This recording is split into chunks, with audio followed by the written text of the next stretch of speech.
Friends, it's Sarah, the owner and maker behind Multifarious Nature. Thank you so much for joining me today. If you are a new viewer, welcome to you. I'm so glad you're here. And if you're a returning viewer, a big welcome back to you. Thank you for coming back for another episode.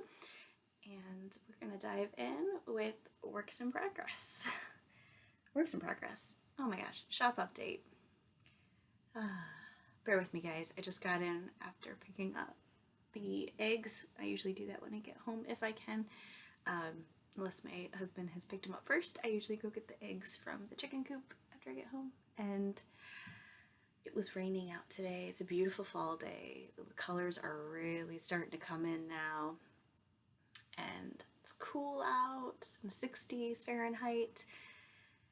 And yeah, it's really nice. It's starting to get into that weather feeling, which I know this weekend is supposed to be in the 50s. I am so excited. Saturday is supposed to be 53 degrees and raining. I can't wait. I am going to throw on a sweater and make homemade applesauce. Anyway, I'll talk more about all those good things in the life update. But yeah, I just wanted to mention the weather here today. Make sure you guys have a cozy beverage or a cool beverage depending on where you are at in the world, and we'll dive right in. It shouldn't be a super long episode today, just kind of a catch up with a few items, and I do a finished object which I am wearing. So lots of exciting things. I'm just going to make a note of the applesauce talk about because I want to talk about that later, and I don't want to forget because I will inevitably. So I am sipping on a really delicious tea. So I talked about this, I think, in my last episode. I've been drinking a lot of these teas. They're David's tea, not sponsored. I purchased the David's Tea Advent last Christmas season, and it's absolutely delicious. This one is like dessert in a cup. It's the brown sugar bourbon. I do not think you can buy these flavors on their own. I mean, go over to davidstea.com and look them up, but if I could buy this on its own, I will buy it on its own because it's so stinking good. It is like dessert. It has probably sugar in it.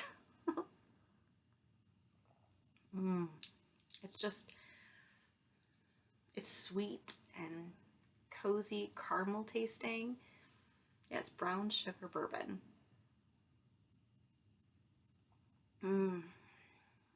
It is so good. And it has that like vanilla notes. It's kind of the bourbon end of things.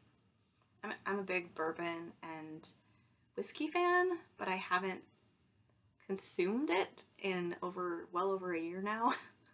So this is kind of a way to get that flavor, but obviously it's not alcohol. It's so good. So cozy. Okay. I've just muttered on there for way too long. Anyway, shop update. I do still actually have 2 Advents in the shop. Did want to let you guys know that in case you would like to scoop one up either as a really extra special gift for someone special in your life, another fiber enthusiast, or if you want to treat yourself to an Advent. There are just 2 left in the shop. And they are almost ready to go out, you guys. Oh my gosh. I'm going to do the finishing touches on packaging things up tomorrow. Wow. Crazy. I am definitely aiming to ship them out at the end of October just because I don't want anybody to get them really, really early because I know how that is. It's hard enough to wait 4 whole weeks if you get it in November and you're waiting until the first weekend of December to open it. It's a long time to have goodies like this just sitting there staring at you. So I do try really hard not to ship it out too early, but I do want to make sure you guys get it plenty of time. So those of you that already ordered, thank you so much. I'm really excited. I can't wait to open it with you.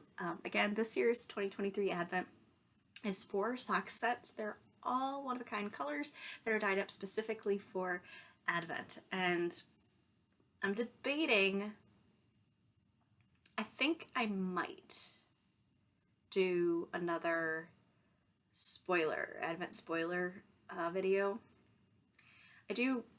I do hesitate to do that, but I of course will make it very clear that it is going to be a spoiler and you will see what the advent looks like, because I really don't want to ruin the surprise for anyone that wants to be surprised. I love the surprise of Advent. I love that whole process of Advent and that waiting and anticipation. It's just, it's what that season is about. The anticipation and the waiting. So anyway, without further ado, I will not do anything showing you it now. I will do a total video dedicated to that Advent when I do that. I'm debated about it, but I'm pretty sure I'm going to do it. Just because I think that, I know at least I did have someone very interested in purchasing one because they saw the colors. They really wanted to kind of see what they would look like, because I completely understand it's an investment, and so you really want to know that you like the colors before you invest in it. So yes, I will do another video like that because I do think that was beneficial, but I will always make it super clear that it's going to be a spoiler because I do not want to ruin the surprise for anybody. Right, so that is Advent. I do also have, I think, one or two of each of the past 2 years of Advent as well. One is a non-superwash Advent inspired by the Upper Peninsula of Michigan, and then my last year's Advent was a fade, and there's wonderful inspiration photos on there as well. So it's the cozy. It was all about being cozy, my cozy Advent. So definitely check those out, and yes, very exciting. I did make a video about last year's Advent, so if you are someone who wants to know exactly what comes in it, just go back to that video, and I'm not going to put it on here because I do not want to ruin the surprise if somebody wants to buy it, but definitely you can search for it, and you'll be able to find it and see what it's all about. So that is shop update end of things. Now let's get into works in progress, or finished object. Oh my gosh, I haven't had a finished object in a while, so again, sort of out of practice. But my big cozy cardi, you guys. Oh, I finished it. This was such a feat. I loved it though. I loved every minute of working on it. It was so much fun. There's a few little bits and bobs that are errors in it, but I'm not worried about it. This is not one that I worry about. So I'll show you. So I've got my little cuffs. I've got my beautiful big bat sleeves here, my wing sleeves. It's a massive undertaking because you basically knit a massive rectangle using a certain textured stitch. And then I've got my huge shawl collar, which is so silky soft. So this is my Peruvian Highland wool base in my chestnut colorway. Super, super cozy, and I love it. It's got this warm undertones of oranges and just golden hues. It's absolutely as cozy as it comes, and it works for my big cozy. And then this is my Autumn Kiss colorway, which is a beautiful variegated. There we go. I told you guys I lost my words today, but there you go. Variegated on my alpaca cloud base, which is alpaca and silk, and it's so silky soft against my neck. It's just wonderful. I do not have any sensitivities to alpaca, especially because this is baby alpaca, so it's very super soft. It's just fluffy cloud, as the name suggests. It's wonderful. So I'm just wrapped up in this and as cozy as it comes, and I love it. It's wonderful. I should have probably written down the size that I made. I'm pretty sure I made the size 2 or 3. Probably should have written that down. Wait, I think my pattern is right here. Hold on. Here we go. I made the size... Just kidding, size 4. So I said 2 or 3, 4. I made size 4. There you go. My gosh. I tell you what. But it's really fun. It is just like wrapping yourself in this cocoon of wonderfulness, and I love it. So yes, I do recommend the pattern. Highly recommend the pattern. It's Andrea Mowry's pattern and of Renee Knits. Absolutely love her patterns. Very easy to understand and read. It is a pretty easy pattern actually overall. What I would definitely recommend though is paying attention to what you're doing with the repeat, because don't do what I did. At some point I just thought I knew what I was doing and kept going without following the pattern. And guess what? I didn't know what I was doing and I made little mistakes. But that's okay, you know, it's a learning curve. Sometimes I tanked back, sometimes I just went with it. It wasn't super obvious. Then I just kind of said, meh, it'll be fine. I do a lot of that, like, it'll be fine. But then there are some projects where I tank back or rip back. And I did one of that to another project I'll talk about in a minute. So yeah, it's a really nice project. Cozy. It is a time-consuming project. This is not one of those projects that gets done super quickly, even if you work on it a lot. So kind of keep that in mind when you're working on it. I know sometimes you can think you can get through something quickly, but this is fingering weight. This is all fingering weight, and it's teeny tiny little stitches, and it's time-consuming. It is so I started this, not that when I started it really matters, but I'm a pretty consistent knitter, and I started this in January, February, somewhere around there. Might have been February. And, well, ladies and gentlemen, it's October, so it took me some time to finish it, but the longest part really is the body. That's the longest part because it's a very large amount of knit little stitches. Like, it's just a massive, massive, massive, massive triangle. It's the largest rectangle. It's a triangle. Rectangle. It's the largest rectangle I've ever knit, ever. And I've knit a lot of shawls. So, yes, it's involved, but I really enjoyed it. Even though it was this big rectangle, I have to say, it was what I needed in the time I was doing it. And there were many times I was struggling. I emotionally having a really hard time. And I have to say, huge mood, a balancer, I guess I call it balance. So I did a lot of meditating while I was knitting on it. So it was really good for meditating. Yeah, so there you go. So there's a Big Cozy Cardi by Andrea Mowry, and I definitely recommend it. So that's my first work, my finished object. Now let's get into my works in progress. So first work in progress that I'm going to talk about is the one I've talked about before, and then I'll talk about a new one. So this is what I work on during my lunch breaks and what I work on in the evening after dinner.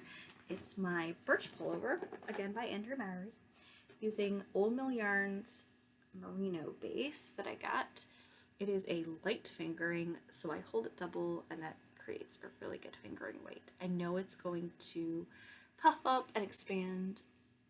I say I know, like I've done it, but I just know it will because it was on a cone, and cones compact a lot of times the way the wool is, and so I just, based on the fact that this is a woolen spun, you can see how it's like nice and poofy. This is going to be so wonderful. I don't think it's superwash, but I'm not 100% on that, and it's absolutely stunning. It's a very warm gray, and I love it. So I've got a massive cone of this, and I just keep winding off massive cakes. So this is my second massive cake, and then I will be doing another one because I guarantee I'm going to need it. But here we are so far. So the last time we were together, I was here, and while this is still very decent progress, I actually am 6 rows, I'd say about 6 rows that I screwed up. So you can't tell I screwed up because I ticked back. Whew. So 2 days ago, I stayed up really, really late because I made a boo-boo. And I don't know why, but it's always in the exact same spot.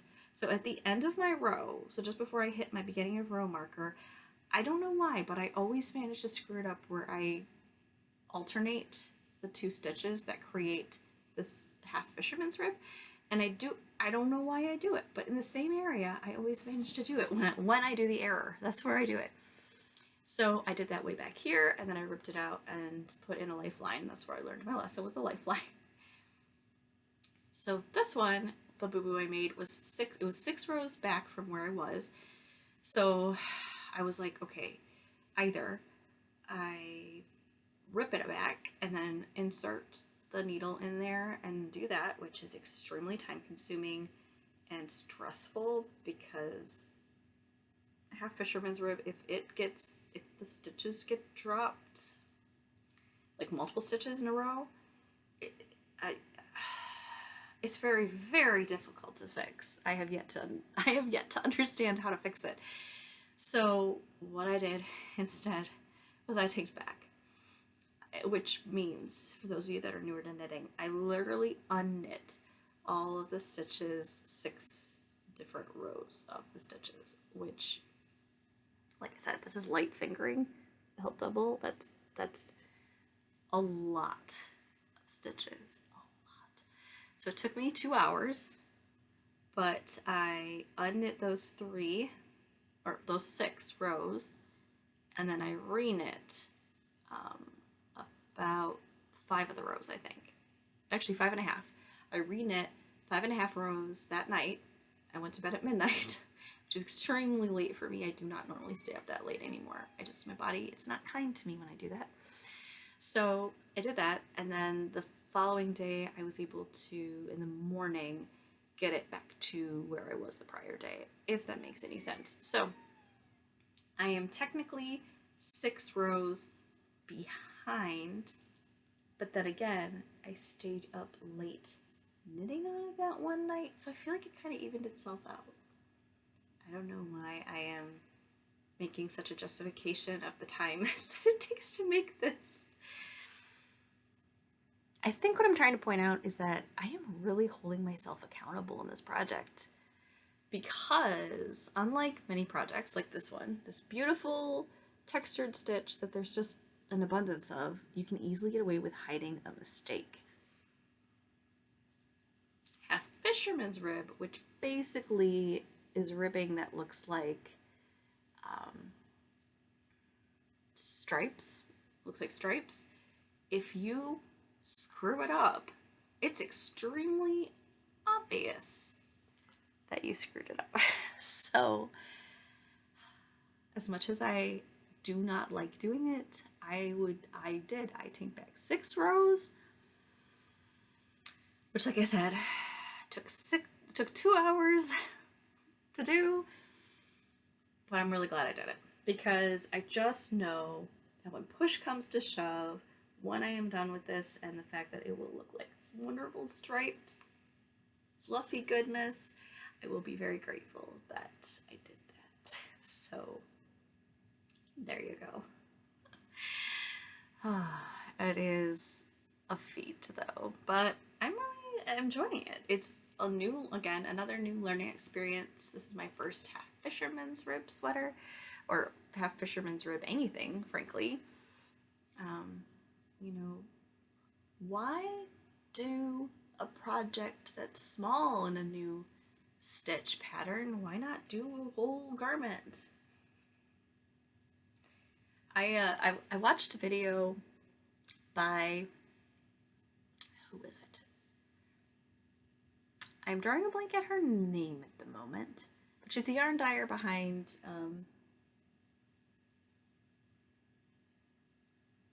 oh gosh,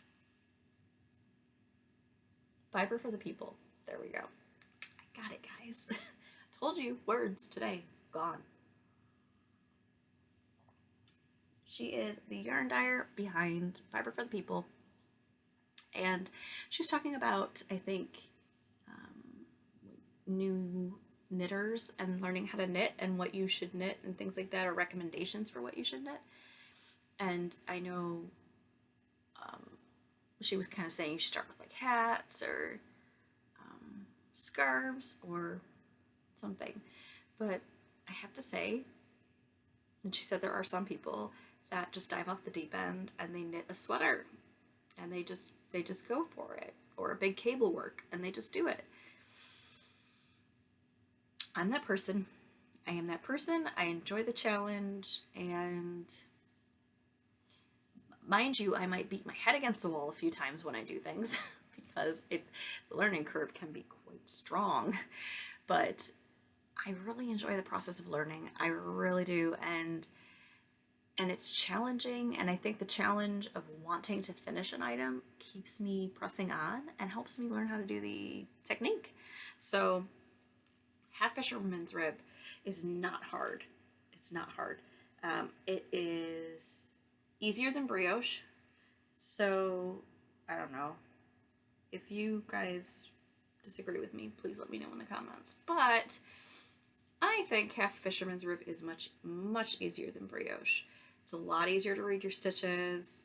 You don't have the same type of stitches where brioche has like BRK and BRP. Yeah, BRP stitches where you have your stitch and then you have a little yarn over that counts as one stitch together. As someone learning how to knit, that would be extremely confusing. So I feel like trying to learn that is harder. So if you're gonna, by all means, if you want to jump off the bridge and do it, go for it. Do brioche first. I learned brioche before I learned half fisherman's rib, and maybe that's why half fisherman's rib seems pretty intuitive to me, but it's very rhythmic. It's like kind of like your fingers are dancing. It's really fun. It keeps it interesting. It's not boring at all. And ironically, there's a row of pearls, and it just feels like you're doing stockinette to me. But I think it's called Eastern style or Western style purling. Whichever one is better when you're a continental knitter, meaning I hold my working yarn in my left hand. I would say I think it's Western style. It twists your stitch, so you have to like knit through the back loop when you could do the next round. I know it's confusing for people. Sorry, guys. But I'm just saying it is a way to knit quicker if you do want to knit a little quicker. And it just feels very intuitive, and it helps my hands because I used to do English style, like many people. I learned English style first. That was my first language of knitting, and it started to hurt my wrist. My wrist started to hurt. So I learned continental, and this was a couple years ago. I taught myself continental, and I have not looked back. So I do knit both ways. When I do color work, I usually do, instead of using one hand with both colors, which I would like to learn how to do that. I'd like to get one of those, I can't remember if it's considered a Norwegian, but it's one of those little rings that have the dividers on it for multiple colors. I would like to try that, but otherwise I knit with both hands to do the two colors. So like I put one color in one hand, one in the other. I think the dominant color is in my left hand, and that pushes it forward more. Sorry guys, I might be getting slightly off topic here, but it's one of those days. It's one of those days. Anyway, highly recommend the birch pullover pattern. I love it. It's absolutely wonderful. So much fun. And I am just knitting away on it, enjoying myself, but not overdoing it, because I'm working on another project that I have been working on for 1 hour every day. Today I'm going to have to make the exception and not really work on it as much because I can't do that and record the video.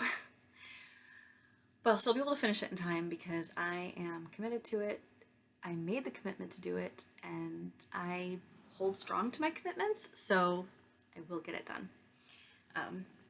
So fear not if you are watching Miss Supernova Dyeworks. All right, so we will go on to my next work in progress, which is a new one. You guys haven't seen this one yet. This is the sample I'm working on. So as I mentioned, Supernova Dyeworks, I am working on a sample knit for her using her yarn that she dyed up. And so she did send me this yarn, and in turn I am knitting up the sample for her and then sending those back to her so that she could use them in her upcoming show that she's going to. So I'm not going to say the name of the colorway because I don't really know if she wants me to announce that, because it's not on her website. So in case it's a special colorway that, yeah, I'm just not going to say the name. I'm not. But I am knitting up the pattern is the Rao mitts. So she did gift me the pattern as well because I'm knitting these for her. And these are the Rao mitts by Aroha Knits. They're really pretty. They are negative ease, so they have to do some stretching. So they are being knit up in DK weight yarn. So this is the beautiful colorway by Supernova Yarns. It is stunning. Or Supernova Dyeworks is her company. Isn't it beautiful? Oh, I love it. I absolutely love it. It is very soft. It is 100% superwash merino. It is a single ply DK, which is unique. I've never knit with that before. So I am actually really enjoying that. It's a unique experience.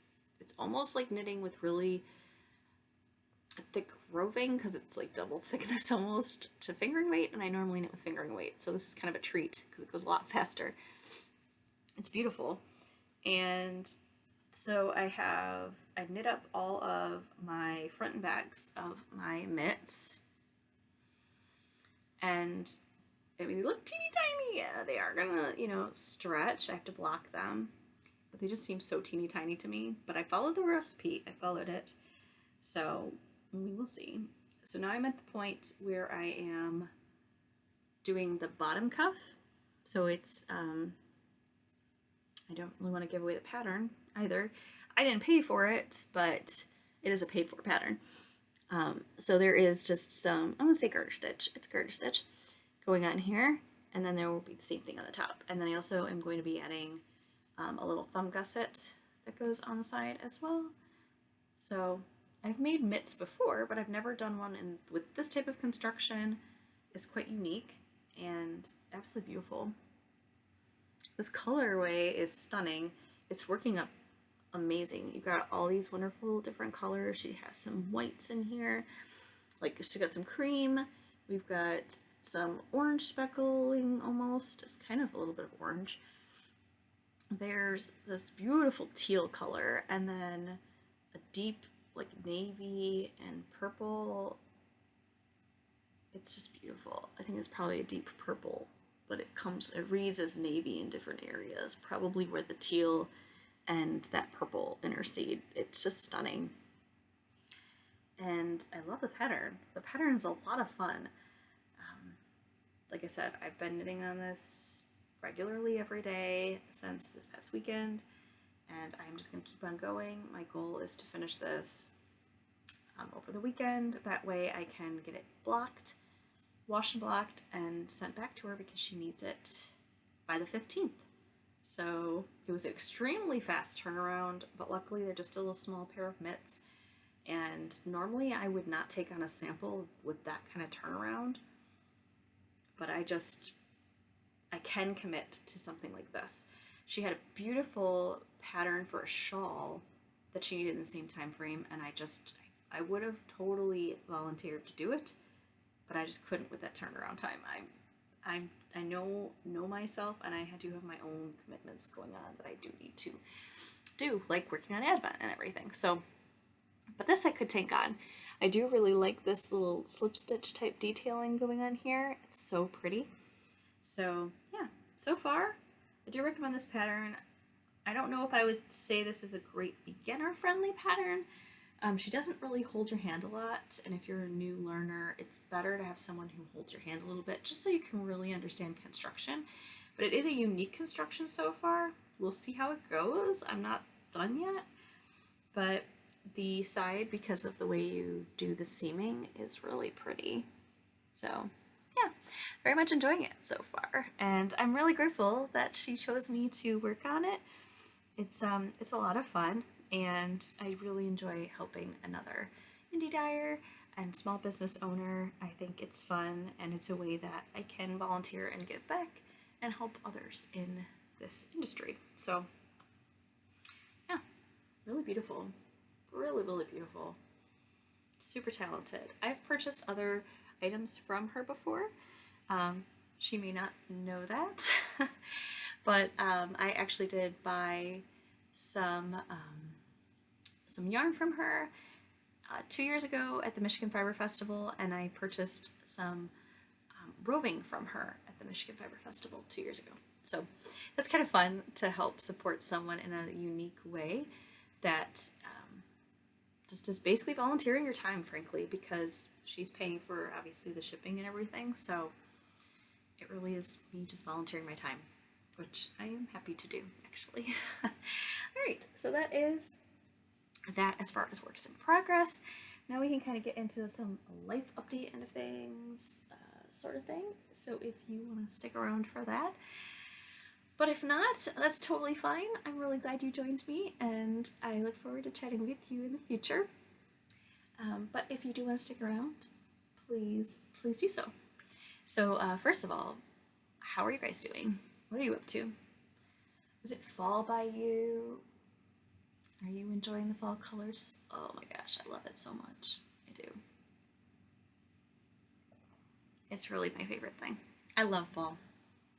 Michigan, it seems to go by very quickly, but at the moment, I'm just taking every day and savoring it, and so it doesn't feel like fall is flying by. So I hope it lasts. I hope I can savor it, because I feel like every year it just flies by. So I'm trying to savor it. And I think that doing Advent the way I did this year, so doing 4 sock sets instead of the 25 different colors, that is a great way that I was able to really savor a bit more of fall. I feel like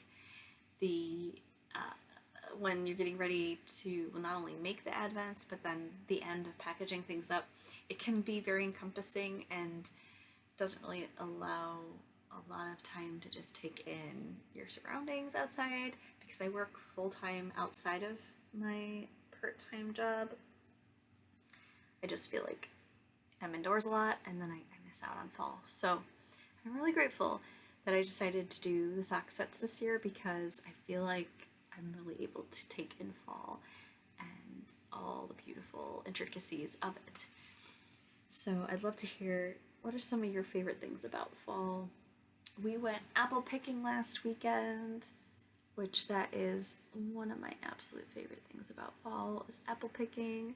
So actually, it was 2 weeks ago. Was it 2 weeks ago? No, it was last weekend.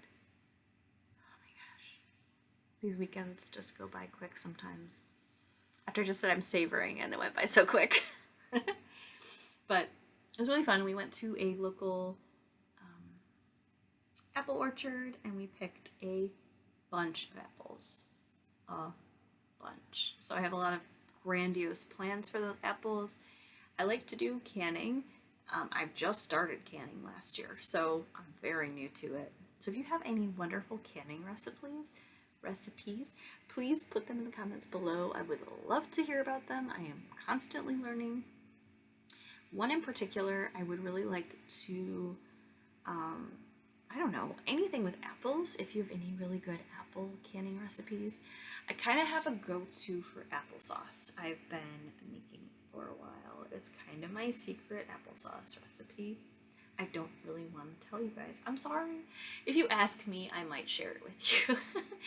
And I don't mean it to be anything other than the fact that it's just something special that I kind of just put through together, and it always tastes delicious to me. And I think many seem to enjoy it, but yes, if you are interested and you want to know it, I'm happy to share it with you. It's not super precise, but it is what it is. So there we go. So that's one of the things I want to make is my homemade applesauce and can that. I made it last year and I was really naughty because we didn't consume the applesauce as quickly. And part of the problem is we moved. So we moved and we have a cold cellar now. So like we have a space in our lower level that is specific for like root vegetables. It's like a cold storage is what it is. And so they have plenty of shelves in there. And so I put the applesauce in there and out of sight, out of mind. And I just kind of forgot about it. And a year's gone by and now it's to the point where it may or may not be edible. So I just basically got rid of it, which I kind of feel bad about doing it. It feels very wasteful, but we just bought new apples so I can make fresh applesauce, which I'm all for. It's so good. It's so good. So I'm going to make that. And then, what else do I want to make? So we had, I went crazy making breakfast last weekend too. I made French toast for the very first time. So fun fact, when you make French toast, use brioche. Try using brioche as the base instead of like white bread. It is so good. So if you're not familiar with brioche, it is, I believe, a French type bread. It has a higher butter content in it, and it has egg in it as well. So it's very rich and delicious, and oh my gosh, it's so good. So we used that, and I made a pumpkin French toast the first day, pumpkin spice French toast, or like pumpkin pie French toast basically is what it was. So good. And then the second day I made, which was even better because we had all these fresh apples. I took some Fuji apples and I did not peel them, I washed them. And then I cut them up, put them in a saucepan, threw some cinnamon and butter. There was, I think, like 3 tablespoons of butter. Here, I'll tell you the recipe. If you want to jot it down and give it a whirl, be my guest. So, yeah, it had 2 Fuji apples and, 2 Fuji apples, about 2 tablespoons of brown sugar, and 3 tablespoons of butter, and about a teaspoon or 2 teaspoons of cinnamon. I really eyeballed this, so I'm just basing it off of what it looked like to me, but about two teaspoons of cinnamon, and you heat that up and keep stirring it. So like stir it for a bit, put the lid on, let it simmer for a bit longer on medium heat, and then continue to stir and let simmer. And oh my gosh, you guys, it is so good. So basically it tastes like apple pie filling is basically what it tastes like. It's so good. And then you put that on top of your French toast that you can put a little butter on if you want to. And then I just put that on there and get a little syrup that's in there and put that on. You do not need maple syrup. The syrup that comes with the apples is delicious. So I highly recommend that recipe if you like French toast, or you're not even sure if you like French toast. Give that a try, because let me tell you, you will never want regular French toast after you have that, because it's so good. But it's kind of a special treat because really it's the best when you can get fresh apples. And the best apples, at least especially here in Michigan, are in the fall. So, just saying. So good. It's so good, in fact, I'm actually debating on, wow, now that I've thought about it, I am going to do that. I'm going to make a couple batches of that sauce and can it, so that way I have it for future French toast. And you can use it for anything else too, but it would be delicious on ice cream. Oh my gosh. I don't know what to call it, like baked apples. Actually, you know what it is. So if you guys If you guys have ever been to Cracker Barrel, which is kind of like a food chain, I don't know if it's everywhere in the US or not. And I certainly don't think it's in any other country, but in the US, there's this place called Cracker Barrel, and they do like Southern inspired, homegrown, like grits and fried chicken and country fried chicken and things like that. Like, oh, it's good comfort food place. So they have something called fried apples, and that is what this reminds me of, except in my opinion, it's better. But that's because it's homemade. But that's what it's going to be. This will be my homemade version of fried apples. Ooh, I'm telling you guys, it is so good. Okay. So there you go. Try the little recipe of homemade fried apples. It's your bonus for sticking around if you're still with me. It is getting long. I'm sorry. Ooh, it's a long video. Goodness. All right. So I'm going to hop on over to one other little thing that I have. This is not sponsored. I just love this brand. So, disclaimer, I bought all these items. So I love this brand. I am very big on trying to use natural skincare. For those of you that know, I'm going through all kinds of health-oriented things, and so I'm constantly trying to make sure that anything I put in my body and I put on my body is as healthy as can be after I just talked about making sugary apples. But it's fresh apples, guys. But yeah, it's called Little Seed Farm is the brand. She's out of Tennessee, and I love her deodorant. So I use this stuff all the time, and it's really good. So it's yeah, I just purchased some of it. They come in these really cute little boxes. Here we go.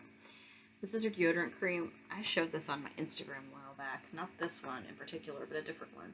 But I went a little nuts because I needed to get more deodorant, and then I saw their holiday scent is back. And you guys, it is my favorite scent. I love the jasmine green tea scent as well. But oh my word. I don't think you could go wrong with any of the scents. Her, however, there is one I didn't care for as much. It was cedar. What was it? It's cedar something, I think, or sandalwood. I don't know. I didn't care for it, but this one is so good. And she had a sale going on where it was much cheaper, and so I purchased a little bit more than normal. But I went a little nuts because she had this scent back, and I bought this scent last year, and I was like, oh my word. Next year, I want to buy more of it because it is the best scent ever. So it's her holiday scent, and it's called Holiday. I'm pretty sure it's just called Holiday. Yeah, Holiday. It's called Holiday. That's the scent. And the description of the scent, I mean, it's aluminum-free, baking soda-free deodorant, so if you have a lot of allergies to that kind of stuff, it irritates your skin, which some of that irritates my skin. This is absolutely amazing. But the scent, oh, it doesn't describe the scent on here. That's unfortunate. It describes it on one of these other boxes. Because I bought a couple items. Here we go. Peppermint vanilla is what the scent is. It smells so good. And she describes it as smelling kind of like a sugar cookie with peppermint, and it does. It smells so amazing. It smells so amazing. I bought it, and so many different things. So last year I bought this. This is her goat's milk soap. So pretty much all of her products use goat's milk because her farm has goats on it. And so she uses the goat's milk, which is super moisturizing. If you've never used goat's milk soap, I do recommend you try it. It really helps keep your skin moisturized. And this, I just love it. I use this as my body soap in the shower, and I also use it for shaving. I use this. It's so wonderful. I absolutely love it. This is the holiday scent. Oh my gosh, it smells so good. I'm ridiculous. Anyway, I also got it in the deodorant. I really, I should say certain types of her blends don't work well on me, but any of the ones that have, it's that, it is, hold on, activated charcoal. That is the key to keeping the stink down, let me tell you. So I really, really, really like this stuff. And then that's why I'm talking about it. This is not sponsored. I just love it. I love the product. I really like their customer service. I can't say anything negative about them. I've never had a bad experience. They are great. This is new product. So first, okay, so these 3 products I've all used. The deodorant, the body soap, and then this product, which is her Elasticity serum. It smells so good. Oh my gosh. This is not the holiday scent. This is just something she always has in her shop. And it says tone and strengthen. I don't necessarily know if it tones and strengthens, but it certainly does make my skin glow and feel really good. And I use this at night. I don't use it in the morning. I use it at night. And it has a whole bunch of really good ingredients in it. There's spearmint oil, rosemary oil, geranium oil, lavender oil. So if you can imagine what all that, and hazelnut oil, if you can imagine all that mixed together and what that would smell like, it smells so good. It's herbal, it's delicious, it's wonderful. And then these last 2 products I have not used, but I did use this just before the video, and ooh, it's nice. So I'm always a big fan. I think most of us, knitters, crocheters, weavers, I think most of us are big fans of hand salves and balms, things like that. This is Hand Aid Holiday Hand Balm, and it's good stuff. I just used it, and it is so good. And it has all kinds of wonderful beeswax, shea butter, hemp seed oil, peppermint oil, and coconut extract, vitamin E. Really, really good. Again, smells amazing. It's that holiday scent. These all have the same scent, and it's amazing. It's not that peppermint scent where it like burns your nose. It's peppermint as in it just smells comforting. And it does. It reminds me of like peppermint cookie smell, but not overly sweet, because I'm not a big overly sweet smelling person. And then I did splurge and get this as well. This is the holiday scent essential body oil. So yeah, never ever have I used this, but I just thought, you know what, we're getting into the colder months, I'm gonna treat myself and get some body oil, because I'm just trying to be kind to my body these days. Just be kind to myself, be kind to my body, and it'll all be okay. But I have to say, her packaging is stunning. So this is what the holiday packaging looks like. This is her holiday scent. All of her packaging is beautiful like this, but this is the holiday scent, so it has the gold and fun stripey. So if you're thinking of a really fun gift to give to people during the holidays, it's pretty reasonably priced for what you get, because this is amazing quality. I would not keep talking about it. I would not keep buying it if I didn't feel that way. And I have not tried this yet. I'm really looking forward to doing so, but she has a lot of really nice looking holiday sets that have like the body oil and the soap and Hand Aid and all that kind of stuff. I would think these would be amazing gifts to give to like family members, friends. Yeah, just I am just plugging her all over the place, but you know what? When I believe in something, I am going to support it. So there you have it. It is getting dark here. The video is super long. This is the longest video I think I've done in a while, so sorry about that. If you were still with me, thank you. But I hope you guys have a wonderful rest of your week. I look forward to chatting with you soon, and yeah, take care. Bye.